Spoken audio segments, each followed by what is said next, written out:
Yeah, same here. Like for me, last month I put in about 14 hours of gaming, and all of it was just from the backlog, which is interesting because it's like otherwise I'd be like not playing any games at all. Well, I guess on that note, then, guys, let's mix some drinks and change some lives. Yes!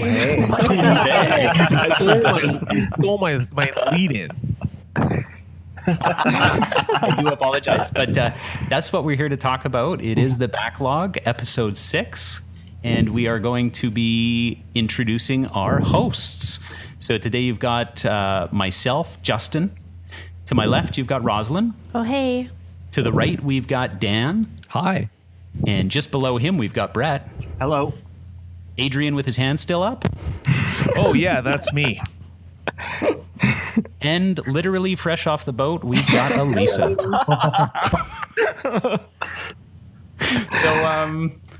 So the game we're playing is Valhalla. It's VA11 Hall A, also known affectionately as Valhalla.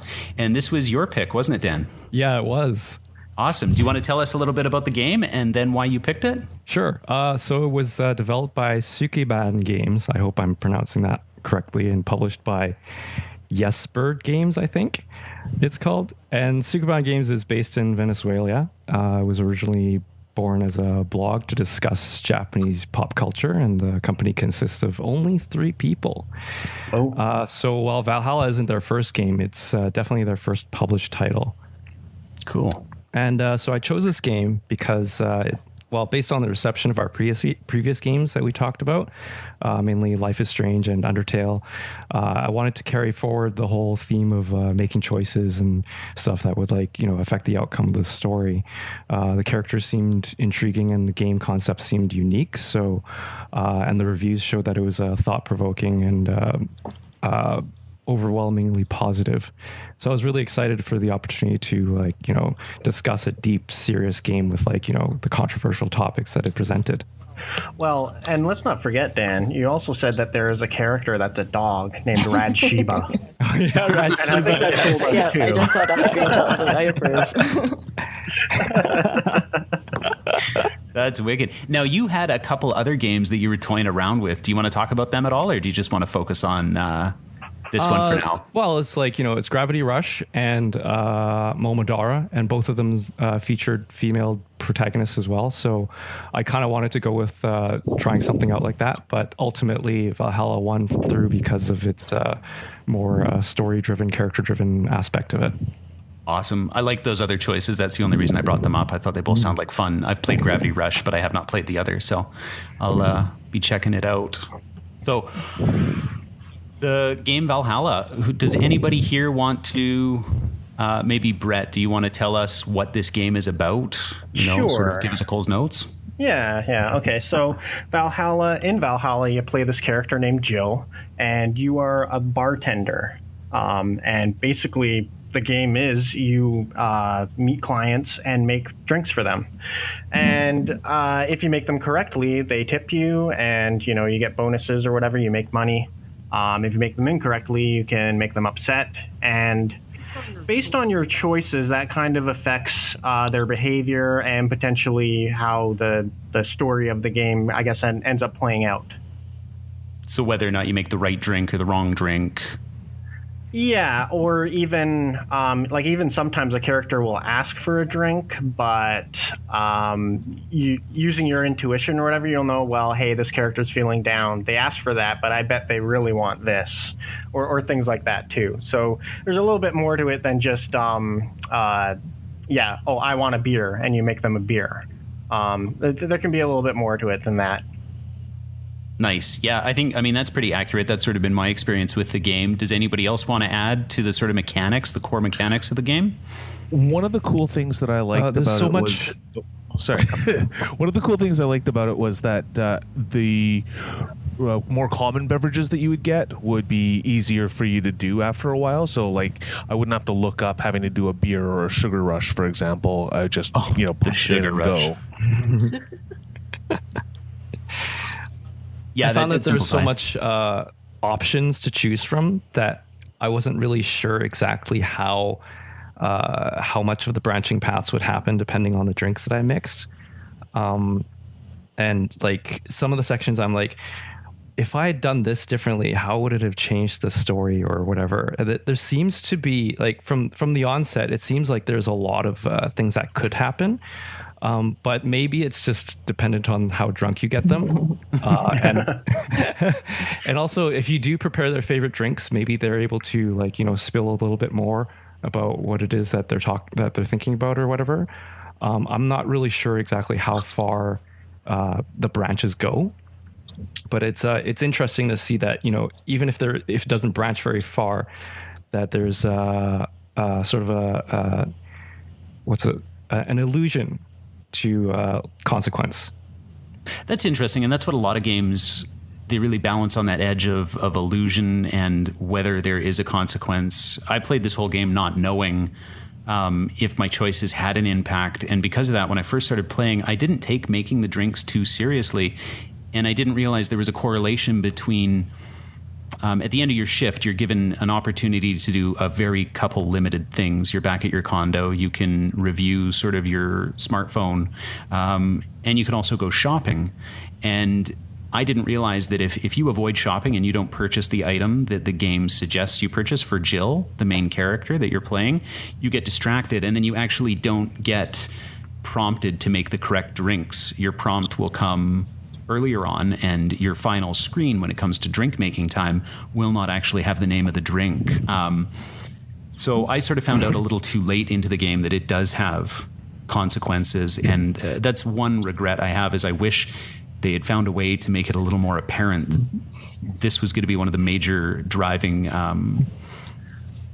sort of influencing factors on the game. It was sort of a drag. There were points in the game where they would ask you for something, but they'd be like, oh, you can just choose what to give me. And I would always go for the most expensive drink. I'm like, you are getting a piano man or a piano woman if it fits your criteria. That's great. Because that's how you make your money. And for some reason, I was like, I need to make all the money. Yeah. Did you get very many mistake deductions by doing that? No, I think I got a perfect serving or whatever it's called for all of them except for one day, because I was trying to do something and it didn't work. And then I was like, well, I'm not going back. So. And I think it was Alma, and I'm sad me about too. it. It was Alma, the one drink I messed up. Oh, no way. Yeah. What I don't drink was remember that, what she asked for, but they were joking about maybe I wanted this thing instead. And then, so you kind of had this double choice of what you wanted to give her. And then, obviously Roslyn and I picked the wrong one. It was She does have a favorite drink. I can't remember what it was, though. I think it was supposed to be a Brantini, and you gave her something else. Or... Yeah. Well, the one I messed up with her was just, it was really simple. It was like, I had spicy food. Give me something to help that. And I think I gave her can't even remember what it was called. Frothy water? Fuzzy. No, not frothy water. Fluffy dream. Fluffy dreams. So gross. Yeah, I think it was the fluffy dream, because it said that it'll make you feel all velvety or something. I'm like, I don't know. That sounds like it helps with spice. So apparently it was wrong, though. Oh, man. So who can make a drink from memory? The only one I can do is the Sugar Rush, because it's 3 ingredients. And unlike Roslyn, I prioritize speed over value. What about the rest of you? I can do a beer. Oh, nice. I couldn't do any of them, except for maybe Zenstar. Yeah, because that's pretty obvious. But everything else, I'm like, I can't do a Sugar Rush. I need to see the menu. Yeah, so Sugar Rush is like 2 red, 1 blue, and then you can add as much alcohol as you want, right? I don't. Bingo. Yeah, you nailed it, Alissa. You can make my drinks anytime. So, that was interesting. The optional alcohol. A lot of the drinks had optional alcohol, and Karmatrine. Yeah, Karmatrine. That's another interesting point. Like, these drinks are not made up of sweet, sour, bitter, dry, sort of traditional tastes and sensations we'd be used to. They almost had in the future, because this game takes place in approximately 2070. You've got like 5 key ingredients that will just give you this huge range of flavors. And I really liked that idea of this future where we've like boiled down these vastly complex experiences to these key components.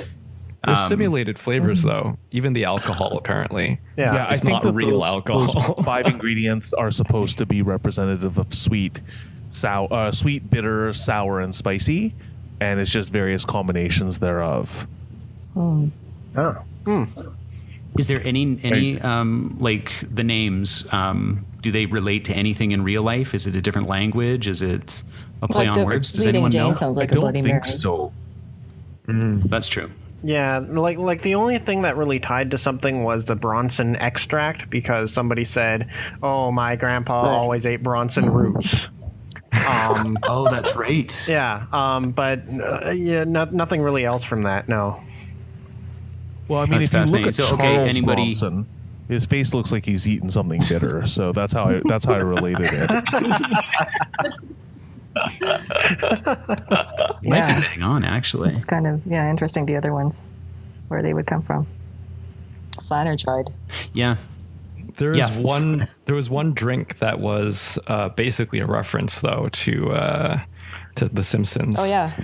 And that was the plum floating in perfume served in a man's hat. Oh my goodness. Oh, that's what that was. So that must be a reference outside of Simpsons. Like Simpsons must have referenced it from something. Isn't it from famous literature or something like that? I don't know. I thought the Simpsons reference was the flaming moai. I forget what. Yeah, the flaming mola is one of them, and then there's that bottled drink that you can serve. It's like $500. That one's the plum. Too funny. We're all showing our depth of culture by just noticing the Simpsons part, but nothing past that. Oh man. So plot. Hey Roz, you wanna tell us a little bit about the plot? Get us started at least. Well, it's sort of like a steampunk era in the future. Steampunk. Cyberpunk. Or cyberpunk. Thank you. I was like some kind of punk. Punk something.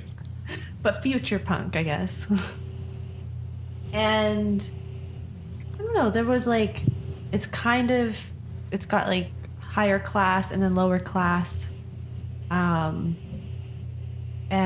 like sometimes it's dangerous to go outside, and there are or there were, I guess, like white knights that sort of like kept the peace, and yeah.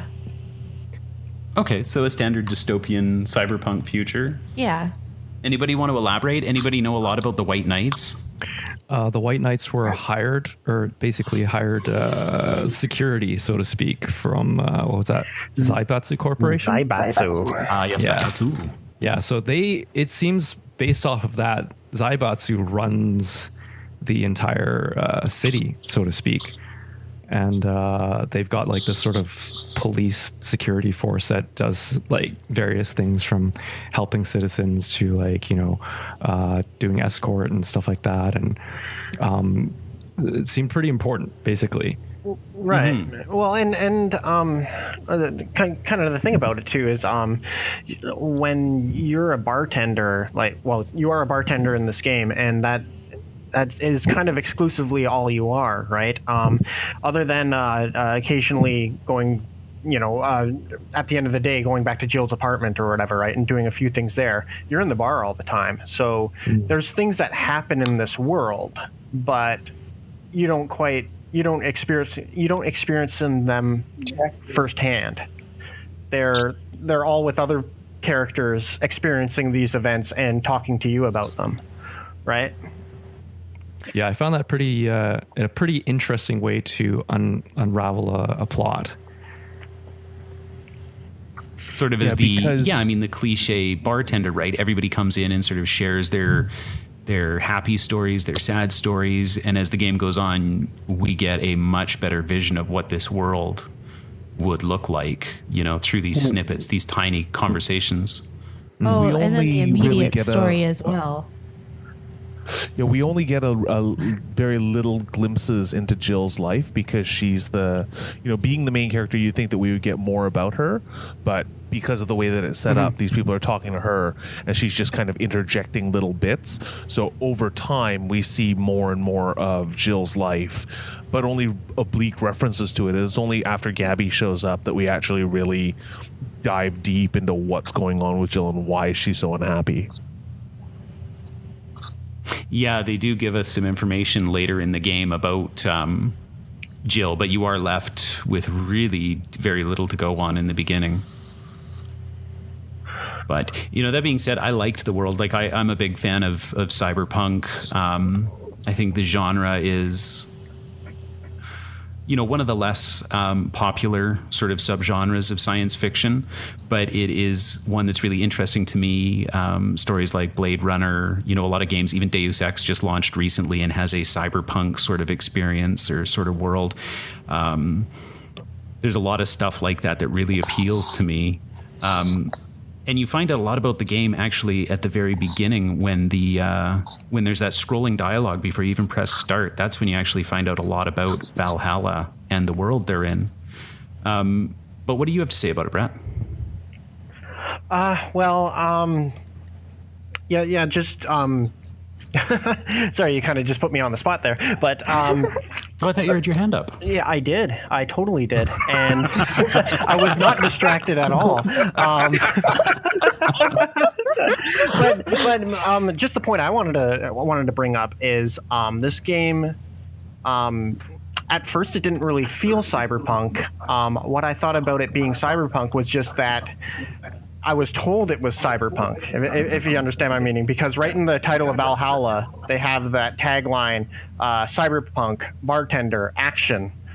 Totally. Yeah, a bit of that's actually like a reference to Metal Gear Solid. But anyway, but yeah, so I'm experiencing this game world already kind of with the preconceived notion that it's cyberpunk, but not, for me anyway, discovering that it's cyberpunk, if you understand it. It's more that the game told me I'm cyberpunk, and not like I meet the characters and go, oh, this is kind of a cyberpunk sort of world. Which I felt was a little bit of a detriment, just because I felt like a lot of this world had a very... I wanted to explore it a lot more than you got to. I mean, that was... Yeah, that was kind of just what I had. But I guess Adrian has a little bit more to add. So, well, that's exactly where I was headed here. That this I hold the controversial opinion that this actually isn't a cyberpunk game. It has the trappings. Always want to challenge these sort of things. Oh yeah, it has all the trappings. It has all the trappings of anime cyberpunk, right? Like there's hackers, there's corporations. It's this dystopian near future where everything's kind of grim and darker, and it's probably raining a lot of the time, and there's sex dolls that cater to pedophiles, and cat girl ears and all that kind of stuff. But the majority, when you think about cyberpunk, a lot of the time the main thrust of the story has to do with some kind of cautionary tale, something that tells us this is something that we're going to have to deal with in the future, or this is something that humans are on a path towards, that if we're not careful of, will consume us. And all of those elements are very only tangentially hit upon in the different people's outside stories, right? So like Dorothy brings up questions of transhumanism of artificial intelligence, and then there's from what I'm gathering, there's other transhumanist elements later on, but I didn't finish the game. But when it comes to the main thrust of the story, we're talking about Jill. We're talking about her life and her sadness and what makes her happy or unhappy and why she's led the life that she has thus far. So I think that this is really a deeply personal story, and it's not kind of the 1984, which is kind of the proto cyberpunk, or Blade Runner. What kind of questions do AIs raise? No, really, we're talking about a girl who has had relationship problems. And that's kind of the main point of the story. So I think it has more to do with a romance than it does with true cyberpunkian trappings, I guess. So you couldn't say. I agree with you on the idea that it's not true cyberpunk, but I don't know if the story really truly revolves around Jill per se, because you don't really get a whole lot of detail about her life and everything until like the later chapters. Mostly the other time it's like focused on all the various other characters that appear in her life, and like the things that happen in Jill's past are just barely touched upon through most of the game until the very end. Mm-hmm. Oh, 100%. But well, so do you think this game was served by being, I guess, labeled as cyberpunk, or do you think that was kind of a detriment? I don't know if it was. Sorry. I think that it's like the setting is almost like incidental. As Adrian is 100%. Pointing out, that it's like, it's not truly cyberpunk. And yeah, I kind of agree with you on that, Brett. It's like it could take place in modern times or in like ancient times or whatever. It wouldn't really matter too much. But the characters look cool with all their extra parts. Yeah, you're not getting a cybernetic corgi in Middle Earth, that's for sure. I want Nacho to be my next dog. Oh man, no. Yeah. Well, and I guess just another point about quote unquote cyberpunk. I think of all the other stories or whatever that you'd call that. There was always. It was always exploring a conflict, right? Basically between man and machine, or the eventual sort of merging of the two, or things like that. And yeah, that's not really touched on here. It's either before that sort of eventuality, or it's after. And I'm not sure which one it really is, because nobody's really talked about any sort of war or anything like that. And it's just Lilims are here now, and they exist, and they seem, at least in Glitch City, they seem to be just like any other people and have the same sort of rights. Yeah, but they did say that in Glitch City, it was like a prototype city almost, where they would try out all of those things, and it wasn't as prominent in the other parts of the world. That's true. Yeah. The impression that I got was that Glitch City was built by the Zaibatsu, and that everything, all the regulations and things that have been put in place, and as well the nanomachine swarm is put into place by the Zaibatsu. Yeah, that's my impression too. Can someone explain the nanomachines a bit better to me? Because I had a lot of trouble with that. Is it like some sort of robotic thing that goes in the bloodstream and then it gets rejected by some people? And I think it's a tracking device, really. Mm-hmm. Yeah. Well, it's not just tracking too. It has all sorts of life support.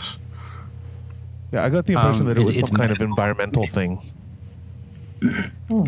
Like I think it's everywhere, weather, isn't it? I mean, that's one of the problems. Yeah, weather control or pollution control or something like that.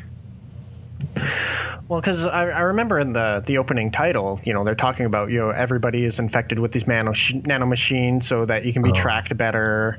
There's the nanomachine rejection illness. I remember in some of the augmented eye, there was a report that the government was looking to, use the nanomachines to knock people out or whatever, to prevent protests and.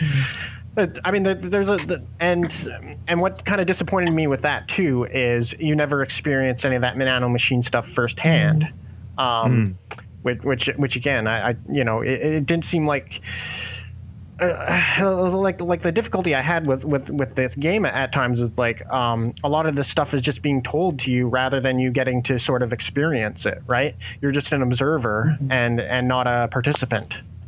Yeah, you have to accept what they give you. You don't really get to explore it on your own. You just have to take it as a fact. Like a bartender. Like a bartender. That's a really good point, Dan. Well, there was that Take it like a bartender. Closer to the end where it's Jamie and I think Ingram talking. And they talk about the nano machines. So he was able, like Jamie was able to like purge them. And he hasn't gotten them back. Because you'd think if that happened, wouldn't they? Or does he go? He's got some sort of regular treatments or something. Something that blocks it from coming back in. That's right. He's got the blocker. Yeah, it's kind of like Minority Report in that regard. Like when Tom Cruise did the whole eye switch thingy to prevent himself from getting tracked anymore. It's kind of like that, I think.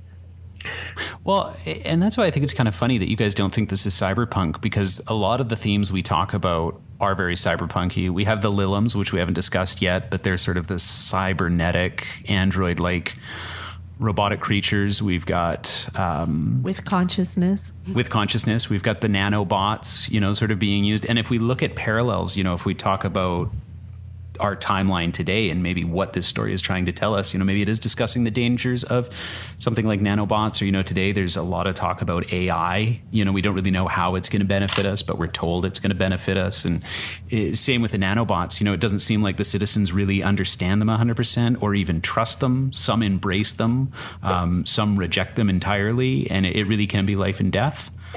So I just want to go on record. I feel like this is a very cyberpunk. Well, all the trappings world, are definitely there. I think that the elements of cyberpunk are there. I just like as a literary form.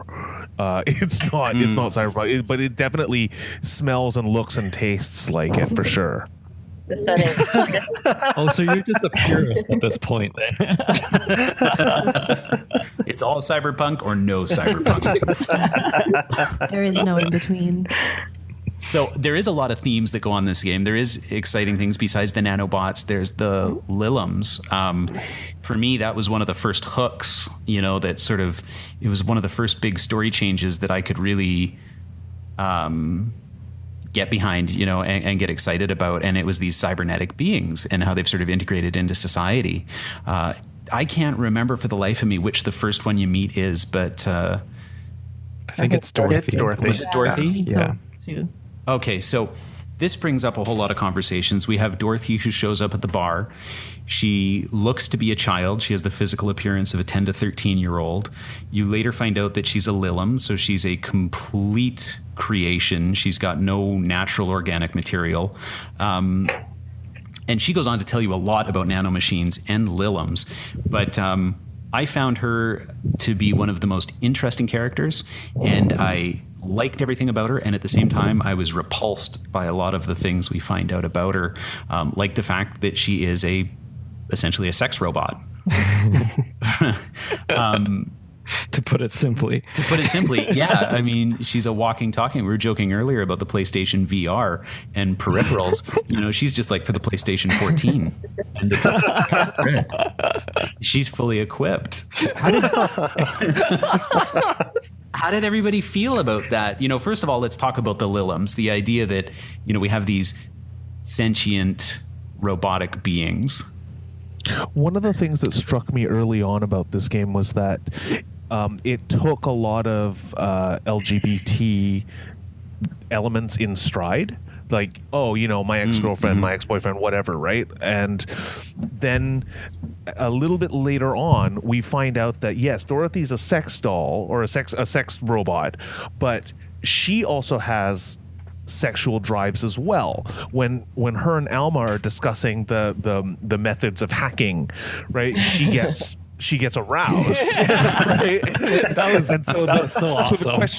So the question of AI sexuality is kind of raised there, and I thought that was a very interesting take on it. That these robots would have their own form of sexuality that is so alien from ours, right?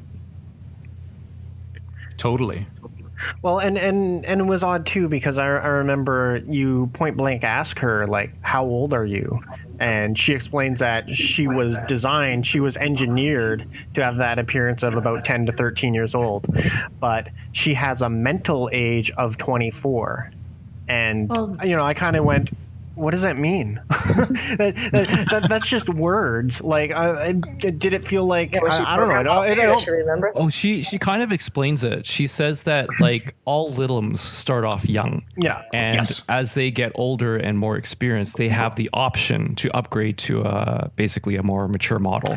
Yeah. And Dorothy herself, she says that she doesn't want to do that because it's almost like a fetish. That like, some people like young girls, and for her that's a competitive advantage business in her industry. Yeah, you're right. That is what she said. This is like an untapped market or something. yeah. But like, well, and so it feels like that. The creator of the game, or I guess even the author or whatever, is putting this information in front of you like explicitly and trying to challenge you as the player of the game or whatever. How do you feel about this?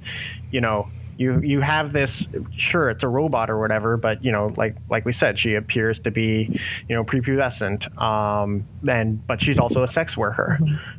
That's that's very challenging to sort of it feels like saying, oh well, she's just a robot or whatever. So it's okay. Cop out. Yeah. She had some pretty rad updates. Upgrade. Yeah. Just to keep herself safe and exciting. Yeah, I found that actually interesting. Like her upgrades, whether she wanted to do them or not, was sort of like a commentary on teens and like say breast augmentation and other like surgeries to like stay competitive in the industry and stuff like that. Mm-hmm. And also when Say brought up like, hey, your upgrades are like, not real, your modifications are not really legal and stuff like that. And, then she goes on about how, to keep herself safe and stuff, but it's like, she's a robot, yet she has to stay safe. Well, she's and that's another thing too. She's a robot, but they say a few times or whatever, their consciousness is continually backed up or whatever, right? So they are in a sense immortal. So why are you concerned about that? You don't really die in the way people do. I suppose, yeah. Well, she kind of talks about it briefly too when she mentions that, despite Lilim's brains getting backed up to a central server regularly, Dorothy still has like the sort of like she mentions that Lilim's have a sort of an understanding of like the paralyzing fear of nothingness that comes with death. That was like trippy. Mm-hmm. Yeah, they feel like they might not be rebooted or whatever. And it's interesting because like I can identify with that. That's exactly how I feel about like the idea of like no longer experiencing anything. Mm. Yeah, it brings up a lot of, and then there's also the elephant in the room is who created this Lilim, Dorothy specifically, but in general, I mean, if you were to create a product, wouldn't you want complete control over that product? Wouldn't you eliminate any opportunity for free will? Unless there was a socio sort of economic reason to allow her to have free will, you'd think she would be more like a car than a human being. Yet for whatever reason in this universe, she obviously has a lot of control. Like you guys said, she could go out and she could pursue illegal modifications to her body if she wanted. I think what she did, and I thought it was hilarious, was she had bullets or guns in her fingertips, in every single finger in her fingertips. I thought that would be terrifying if you were to rip her off in a corner and just get lit up with finger guns. My God. Hey, girls got to protect yourself. For sure. Actually, thinking about that, I think Jill touched upon it a little bit that like it's almost an evolutionary thing. So they might have started off as products at first, and then they just kind of developed artificial intelligence and like independence and whatnot. I'm guessing that's kind of where it's going. Like she even mentions that she thinks that humans are sort of like nature's Lilim, so to speak, and that perhaps one day Lilim will like become organic and basically reach full circle. Lilims are called Lilims because they were created by the computer called Lilith, who is in the Adam and Eve mythology, or what would you call it? From the Adam and Eve story of Lilith being the woman who turned down Adam and walked away from it all. Well, yeah, and whoa. and Lilith is well, it isn't. Correct me if I'm wrong or whatever, but isn't she a bit of a symbol of feminism? Mm-hmm. Independence, yeah. And I even thought too that that all Lilims were actually female. Like you do eventually meet a male Lilim, but at the time I thought, oh, okay, that's yeah, I thought that was kind of an interesting take too, but. Oh, it was Deal. Yeah. I was like, yeah, ooh. Deal. We should point out too, for anyone who hasn't played the game, not all Lilim are sex workers in this universe. Not by a long shot. So they're not made solely for the purpose of sex, or they don't evolve solely for the purpose of sex. Another very prominent Lilim in the game is the pop star. Yeah. Somebody Yes. Kiramiki? Yes, Kiramiki. And I mean, she's huge. So not only is she capable of creating art. Yeah, basically Hatsune Miku. Oh, but she's so nice. Yeah. She's pretty nice. Did she show up again? Yeah. I only got her once. Yeah. Oh, she shows up twice. Yeah. I got her Okay, twice. cool. Yeah, Yeah, actually, the second time thing she's was- being chased by Donovan. Mr. Yeah. Donovan. Mr. Donovan. Oh god. So the thing is, So did you guys get her drunk? I was running low on time for this, so I started the game and just was sprinting through all the dialogue, and I realized that I was missing a lot of stuff. So I intentionally slowed down, and I kind of wrote off finishing the game for the show because I wanted to absorb as much of it as possible, because there's a lot to unpack in this game. Yeah. I thought it was a bit unsettling for Donovan to be the first customer, because he is so abrasive, and so you feel harassed as soon as he starts talking to you, right? And it's just Oh god, yeah. I was like, is the whole game going to be like this? This is horrible. But Well, and it kind of points out that a little bit of that saying, the more things have changed, the more they say the same sort of thing. Like even though it is 2070, there is chauvinism, there is sexism, there's still awful people. Honestly, I was really hoping that Mr. Donovan would get better. and have an arc. But then, Yeah. well, yeah, and then all of a sudden he just got way worse, and I was really surprised by that. Yeah. How did he get worse? What do you mean? Explain that to me. Because he Yeah, was then he started chasing after Kiramiki, the pop idol. She came into our bar, and so Dana, the bar manager, owner, whatever, she hid her in her office, and Mr. Donovan came in and had a couple drinks and was basically like, I'm going to go sleep with that girl. That's what I want to do. And he's like hardcore hitting on her, and then was like, well, I guess I'm just gonna have to go find someone else. someone who looks like her. Yeah, and or this is where you something. find out that he's married too. Yeah. Yeah, I think he's supposed to be a parody of Trump and J. Jonah Jameson kind of mixed together.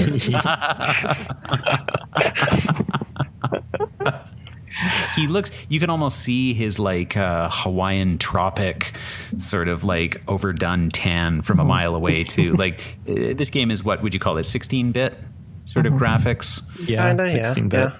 yeah. But they actually, and this is one thing that really impressed me, not to get off the themes topic, but I thought they did an absolute fantastic job with the animation, the characters, the color palette, with the limited options they had with the sort of that 16-bit aesthetic. Oh yeah, they were compliant. They're 16-bit compliant sprites. Oh, they are. Oh wow, yeah. I counted the colors on some of them. It's like, hey, that is 16 colors. Wow, that is really impressive. I mean, visually, the game I thought it was really, really good, knowing that, of course, it is a limited sort of visual experience. I thought they did a great job with character that. design's It excellent. was supposed to be a throwback to Japanese adventure games that were popular on home computers at the time, like during that 16-bit era. Yeah, in the 90s and stuff. Yeah. That makes sense. So we could talk forever about the themes in this game, and I guess that's really a testament to the game itself. Is, you know, despite your lack of involvement in the world does unravel. But let's talk about some of the other things, like music.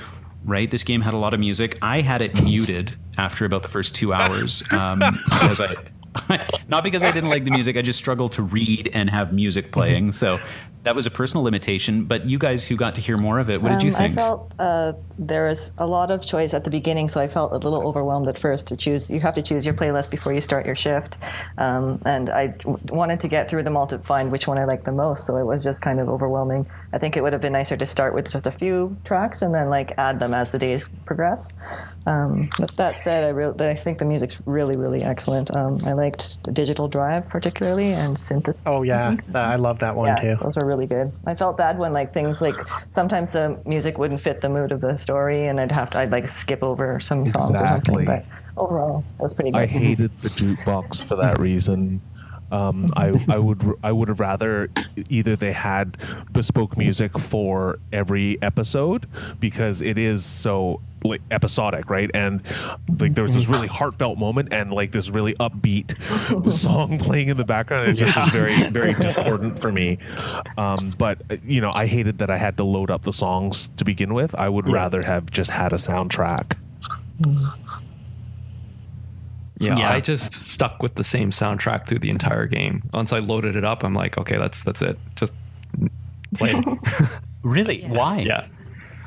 I don't know. A lot of it, like, I loved the music, but a lot of it sounded kind of samey to me. So, and I didn't pay too much attention to the music as I was listening to or just reading the dialogue, so it didn't make too much of a difference to me. So I just kept it. Did you get Kira Miki's album? No, because really? I was saving up money to pay my bills, so I only bought what was necessary, and like I didn't buy any albums or anything like that, and she never gave me one either. So and poppy, so I like her music as well. But again, when the scene was not the right type of scene, then it didn't work. Well, yeah, and same with me. Some of the music was just it didn't fit the tone of being in a CD bar. There was one called All Systems Go, and it made me think of like Speed Racer or Kamen Rider or something like this or whatever. Like I went to the jukebox and like get rid of it. Yeah, no, not in my bar. No, that's too happy. I want something melancholy for my bar for Valhalla. But I did like the music. I thought it was really good. It'd be a soundtrack I'd get if that's really a measure of how good the music was. Yeah, I agree. Yes. I guess that would depend on what other soundtracks you own. I think we have a lot, don't we, Brett? I do. Yeah, I do. I do like that the feel of the music was very like 80s and 90s, though. It really fit with the atmosphere of the game that it was setting and like stuff. Nighttime feel of it. I like that too. Yeah. Mm-hmm. Yeah. So the game had a lot of references to other works. Man, huge. Actually, in some cases, it spanned genres, and I mean, there's references to Seinfeld, like you said, to Simpsons, to classical art. Did anyone have any in particular that really stuck out to them? The blatant one's kind of Yes, Canada was the most obvious one. Oh my god. More obvious than the Private Eye guy. Did you get to George Costanza? Oh, that was painful. Oh yeah, George Costanza. Art Vandelay. Vandelay. Vandelay, yes. Yeah, there's one that stood out to me in particular was Say. Especially after that ordeal at the bank and stuff, when she's all bandaged up, she's basically Rey from Evangelion. Oh, you're right. Oh. Well, and I guess another point to make about Say is she's a member of the Valkyries, and they're basically paramedics, which I thought was an interesting contradiction because Valkyrie like literally means chooser of the dead. So Valkyries didn't save lives after a battle, like a big battle out in Scandinavia or whatever. The Valkyrie would pick the best warriors to bring their spirit to Valhalla, right? So, but her actual Valkyrie is a paramedic who's trying to save lives, just trying to stop people from dying. So I just noticed that as like kind of an interesting sort of contradiction sort of thing. Mm-hmm. That's very good, Brett. Oh, yeah. Do you guys get like all the Metal Gear references in there? Other than it being, was it Cyberpunk bartender action right in the title? Because there was no action in this game. Yeah, there was like the Metal Gear Solid 2 orange box in Jill's apartment. Yes. Yeah, Oh, no and then way. there's like the what was it? Dana. Mm-hmm. She has that mechanical arm, and often everyone refers to her as Boss, right? So she's basically Metal Gear Solid 5 Boss. Oh, nice. I never put that together. And even what was it? The dog. What was his name? Nacho. Yeah. He makes a Nacho, yeah, reference to. Sierra, that's the company that he works for, right? He calls it Heaven on Earth. And Nacho with that eye patch is basically another reference to Metal Gear Solid 5. nice. Especially when they say like, oh, many have enjoyed the boxes more than the balls. Doesn't D-Dog have an eye patch or something? In like from Oh yeah, he does. And he does. Yeah. Yeah, he does. Was he a Cody? No, I don't think so. I would love D-Dog as a corgi. That'd be so awesome. Some no D-Dog, skins. go! No. That's funny. No, they're What both else was there? Oh, there was the I'd buy that for $1 Yeah. ad. Oh, yeah. RoboCop. The Kirin beer. It's basically reference to Kirin beer. Oh, nice. And, I'm sure the list would just go on for days. I mean, I managed to find like about 25. I saw it's a secret 25. to everyone. I'm sure there's lots. Oh yeah, well, and there was even one that I'm not even sure if it was a reference, just because it was pretty open-ended. You read one of the articles about, a big earthquake happening in the past, right? And on the side where Four and Jill talk or whatever, right? Four says, "Well, what about Australia?" And she says, "Well, Australia is a different story," and that's pretty open-ended, but it made me think of Gundam, because in Gundam, like the original Gundam, Australia basically got destroyed, like completely. But you could probably interpret that a lot of different ways, right? So that probably wasn't a real clear reference. They've got some pretty vague stuff in this game too. So some of them very well could be. do seem to point at some references. Yeah, so you could be right about that one too. I just really like how Dana kept calling Alma Armitage. Yes, Armitage. I didn't know what that was. Oh, it's an anime from like the 90s. Okay. Yeah. And it had like it's also cyberpunk, and it had like an android and stuff in it too. And it Did it talked have about the whole big titty hackers? existentialism. Oh god. Kinda. She was always in like a bikini top. Yeah, Close she was enough. hot. Yeah. And she had blonde hair. She was pretty cool. Did you get the Windows 95 shutdown reference? It's now safe to keep playing. Yeah. Oh yeah. Yes. Yeah. Oh, thank you. It's kind of funny how I'm catching these references and some of you guys are like, what? Oh, that's what it is. We saw that, but we didn't put it together. I think, and part of that, I don't want to go back into mechanics of the game, but if the game was a little more comfortable to play, and by comfortable I mean currently right now it's only available on PC. There is some hotkeys, but they do not tell you about them up front. Game.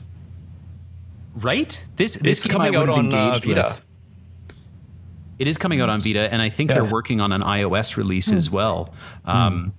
This game would have been 10 times the experience for me if I could have played it on a tablet, I think. Yeah. Yeah, or my 100%. Well, once it comes out on Vita, I'm definitely getting it. I'm friends with the developer now. Yay, we're Steam friends. Oh, nice. So, okay, guys, we're going to wrap up with a couple things here. We're going to have a little bit of fun. So I want everybody to start thinking. We're going to go in order from myself to Roslyn, Dan, Brett, Adrian, and Alissa. And we're going to decide, we're going to play that old game, marry, screw, kill. Who in this game would you marry? Who would you screw? And who would you kill? Yes. So, and I just realized that means I'm going first. Adrian is asking, is this as ourselves or as Jill? No, this is as ourselves. So you could even include Jill. Being the narcissist I know you are, you probably will. Hey. So I think for me, I would marry Boss. I liked her character. I don't know what she did for a living. That's the easiest boss gig I've ever seen. When you're boss of that bar, you do nothing. Animals. That's right. She takes care of the animals. So I would marry her. I would. Who would I screw? Goodness, I think there was something about Alma. I know she's a little older. Oh, I see. Oh, she's hot. Yeah, she's hot. She looks like she looks experienced. Anyway, a little too personal. It's all glaring at you. Not at all. And I would probably kill Donovan just because, again, it was my first experience. He was so hyper alpha male 80s, like Reaganomics, just intolerable. So yeah, it would definitely be Donovan. I don't have a better answer than that. So how about you, Roz? Well, I know that we didn't talk about her very much, but I would marry Stella. She was like the cybernetic cat girl. The cat boomer. Yeah, thank you, cat boomer. Because she was so nice, and she like obviously really cared about her friends, and it seemed like she had a really good heart, and she was super rich. I feel like I would have been well taken care of. And then I would probably screw, if it was a boy, it would be Ingram, and if it was a girl, it would be Alma. Well, you can't pick two. Dad. Why not? Yeah, because I don't know. I kind of liked Ingram towards the end of the game. I didn't really like him as much in the beginning, but I just thought that his character was kind of interesting and there was more to him that I wish I could have figured out. Oh, yes, there is. Yeah, and then Alma, because she looks so much fun. And then we can share. And then I would kill Mr. Donovan, of course, because he just made me so mad at the end of the game. I was like, well, he can die. And then I was like, ooh, who would I kill? I've already thought of it. All right, Dan's next. Oh, yep. Is it me? Yeah. Okay. All right. So for me, I'd marry Stella, mostly for the same reasons that. Yeah, she's a great character. I mean, like, she's polite on the exterior, but she hides a very soft and vulnerable side inside. Mm-hmm. And like, unlike spoiled rich girls, she's like very knowledgeable in current affairs, and she's also really ambitious too. So that's really cool. And kind of humble, right? For screwing, I really like the cute lollies, but I'm not into the whole, like, I think that Dorothy's cute, but like she needs an age upgrade. I'd probably. She needs an age upgrade. Yeah, she needs a physical upgrade. The safeties on those finger guns. Yeah, exactly. Yeah. So for me, it'd probably be Alma, or maybe Akira Miki. Probably one of those two. They seem equally attractive to me. And kill, obviously, Donovan. That guy's just an ass. I hate him so much. Like, all the other guys, some of them are like kind of annoying and stuff like that, but they're not like, someone I'd kill. Like, but Donovan, yeah. You're dead. All right, Brett. Oh, me? I'm up? Okay, so I would marry Say. We haven't gotten much. We didn't really talk about her too much, but yeah, she's a Valkyrie. She's just really good-hearted. She just wants to help people and everything, right? So she's really honest, caring, and sort of sincere. So that's definitely marriage material for me. She's tough too. She's like, she breaks stereotypes. She's the action girl. Yeah. So And she's best friends with Stella. I'm sorry. She's best friends with Stella. It's perfect. Yeah, exactly. Yep. Oh, I see where this is going. As for Screw, oh man, I'm sorry, it's Alma. I know that's a very creative choice, right? As for who I would kill, I mean, my first choice was Donovan, and so I'll stick with that, even though that's everybody else's choice too. But yeah, I mean, the guy's just such a pig, and not only that too, or whatever, right? Just kind of what he represents too about just kind of capitalist sort of journalistic integrity. He even freely admits, like, look, we sensationalize because I'm scared of Zaibatsu and everything, right? They'll come after me if so he's a bit of a coward too, I think. So say Alma and Mr. Donovan Dawson. Well done. Adrian, your turn. I had originally picked Alma because she's good at what she does, and she's hot. She's got big boobs, so what's not to like. But she got a robot arm. The more that we discuss this, I actually think that Say would be an excellent wife. She's caring and kind and sweet and yada yada. Why are you guys sniggering? What are you laughing at? Nothing. It's cute. Oh, okay. Yeah. So, Screw would probably be Stella because who wouldn't want to get free food with a cat girl? That's a good point. Yeah, I mean, just as a one-time like, I mean, that's not really my thing, but I'd be curious. And for kill, jeez, I haven't finished the game, so Virgilio, I would kill Virgilio because he is what? Yeah. No I just hated him. No, you obviously didn't get Virgilio's ending. So he redeems himself later on. Sure, okay. So I'm gonna kill J. Jonah Jameson then. I mean Donovan.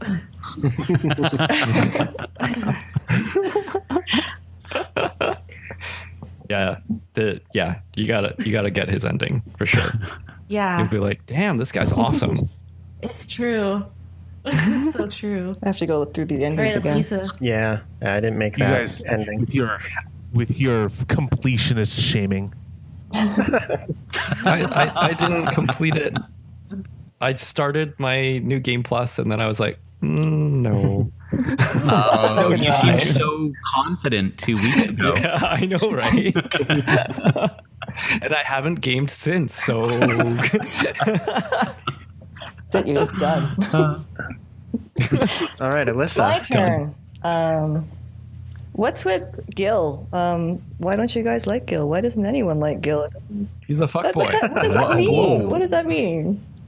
It's like his only flaw is being handsome. So anyway, I would marry Gil. But you don't know anything That's what I want about to know. him. I want to get to She know knows him all better. she needs So to know. know his mysterious past, and he sounds like he can fucking kill. I'm sorry. So you're gonna marry him before you find out his past. Okay, but he's good. He has a good heart. He's caring of the patrons that come to the bar and have a little bit too much to drink. So he'll take them home and make sure they're safe. Yeah, I think he's very. nice, I think it'd be cool to play as him actually in the game, so you could actually like walk the patrons home and get a bit more of a glimpse of what's out there. Yeah, that would be cool. Anyway, I really like Gil. For Screw, Ingram, I really liked Ingram as well. He didn't rub me the wrong way the way Donovan did. I thought, he's intriguing. And kill, just to be different, I'll say Betty and Deal. I did not like them. Oh, so both of them. Oh. Well, like Betty mostly. As soon as they came into the bar, I'd be like, oh no. So that's all. That's my answer. I love it. Those are great answers, everybody. So that's our show. That's episode 6. We're going to wrap up with some final thoughts. So as usual, everyone's going to have an opportunity to say a couple things about the game. We're not going to open up discussion again. We're just going to give our final thoughts. So we're going to go in reverse order. So I hope you're ready, Allie. It's all you. It's a pretty good game. I wish there was a bit more to do, and I wish that a few more of the loose ends were tied up, but maybe I didn't get all the endings, and that's why it felt like the arcs weren't finished or not there. But otherwise, it was a pretty interesting visual novel style game, and I'd play it again, I guess. Nice. Adrian? Yeah, I really enjoyed it. And I'm continuing to enjoy it. There's I'm not one for lots of expositioning games, so visual novels generally don't strike a chord with me. But the writing and the characterization was so good. The dialogue was a little iffy, but I just overall couldn't get enough of this game, and would hardly recommend it to anybody who likes to read. Nice. Brett? Well, I honestly really struggled with this game, and I think it was just kind of in its it's really shown me how much plot and story really connects with me and what it means to me, because the feeling I got, I never got this feeling of what happens next, like kind of a page turner. I have to find out what happens next, because this is more of a exploration of characters and relationships. So I mean, on the whole, I'm glad I played it. It was as some reviewers put it, thought provoking. It felt kind of like a high school story or not a high school story, but a story that your English teacher made you read in high school. It didn't feel like escapism. It felt like a game that would make you think. So and that's it. Yeah. What about you, Dan? For me, it was interesting. I had really high expectations of this game, especially from reading the Steam reviews and stuff like that. But when I jumped into it, especially at the beginning, I wasn't as hooked. I don't know, maybe I just kind of spoiled myself with the expectations. But as I played more and more of it, I was addicted to this game. Like when I was working and stuff, like not working on any, like not playing the game or something like that, I was thinking about like, oh man, I can't wait to play this game again. I can't wait to see like, what's going to develop next and how the characters are going to, what they're going to talk about and whatnot. And it really, I don't know. I found it really interesting, despite it being basically just a slice of life drama sort of thing. I guess it felt voyeuristic would be the way to put it. Peeking into these people's lives and finding out what's going on with them and stuff like that. So I really, really enjoyed this game. I like that. I like the voyeuristic part too. Roz? This game wasn't necessarily my favorite game to play. It seemed a little bit boring at times because all you're doing is clicking and reading. And unless you really like doing that, I think it would be a little tougher to play, because all you're doing is making drinks and then clicking the mouse. I found parts of it to be interesting though, that being said. And I remember there was one part that will actually kind of stick with me, which is when Virgilio was giving you advice and he said something that was really interesting. He said, "Self-hate will leave you with a hole that will never heal." And I was like, oh, that's pretty deep. And I was like, it's so true too. And so as much as I didn't enjoy playing it, I think that there are parts that I will still remember because I played it. Awesome. Good answer. So I'm going to wrap it up here. And Valhalla for me is kind of like exercise. It's not something I look forward to doing, and it's not something I necessarily enjoy while I'm doing it.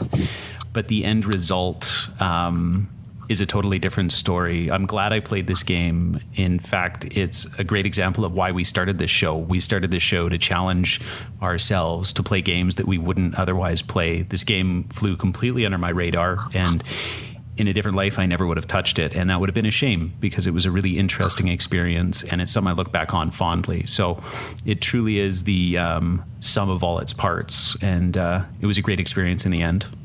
So we're going to wrap that up. That is episode 6. Our next game has been picked by the illustrious Adrian. It is going to be Hyper Light Drifter. Yay. Of course, guys. That's right. Yes, yay. Yeah. Everyone's excited. So much fun. I've already got it downloaded. Guys, if you're listening, we've got more episodes. We've burned through a few games now. We're going strong, so check some of the old episodes.